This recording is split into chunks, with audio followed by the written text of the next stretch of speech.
तहरीक इंसाफ के नाराज रहनुमा जहांगीर तरीन 16 अप्रैल को लाहौर पहुंचेंगे। डॉक्टर्स ने जहांगीर तरीन को सफर की इजाजत दे दी। ऑन चौधरी की जानिब से कहा गया, जहांगीर तरीन ने 15 अप्रैल की लंदन से लाहौर की टिकट बुक करा ली। जहांगीर तरीन तहरीक इंसाफ के तमाम नाराज धड़ों से मुलाकात करेंगे। जहांगीर तरीन मुत्तहिदा अपोजिशन के वजारत आला के उम्मीदवार हमजा शहबाज से भी मुलाकात करेंगे। इसी हवाले से तफसीलात जानेंगे लियाकत अंसारी से। जी लियाकत, बताइएगा।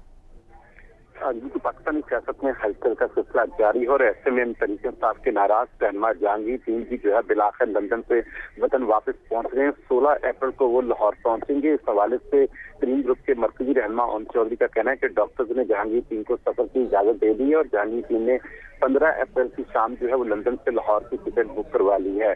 ग्रुप के तमाम अरकान जो है वो जहांगीर तरीन का एयरपोर्ट पर इस्तकबाल करेंगे। ओन चौधरी के मुताबिक जहांगीर तरीन जो है वो तहरीक इंसाफ के तमाम नाराज धड़ों से मुलाकात करेंगे, जिनमें अलीम खान, चौधरी सरवर, असद खोखर और दीगर कायदीन से उनकी मुलाकातें होंगी। इसी तरह वो मुस्लिम लीग जिनसे वो इस वक्त ताउन कर रहे हैं उनके रहनुमा हमजा शहबाज और शहबाज से भी अलग अलग मुलाकात करेंगे। तो यूं तरीन जो है वो वापस तरीन ग्रुप जो है वो अपनी परफॉर्मेंस के लिए जो है वो ज्यादा मुतहरिक नजर आ रहा है, क्योंकि अब जहांगीर तरीन भी वतन वापस आ रही हैं और न सिर्फ वो पंजाब में वजारत आला के इंतखाब के हवाले से जो है वो फैसला कुन की उनका ग्रुप जो है वो किरदार अदा कर रहा है, बल्कि आइंदा की सियासी जो हिकमत अमली है उसमें भी जहांगीर तरीन को जो है वो तहरीक इंसाफ के नाराज धड़ों को इकट्ठा करके एक मुश्तरका लाहमल देंगे। जी बहुत शुक्रिया लियाकत अंसारी, आपने अपडेट किया।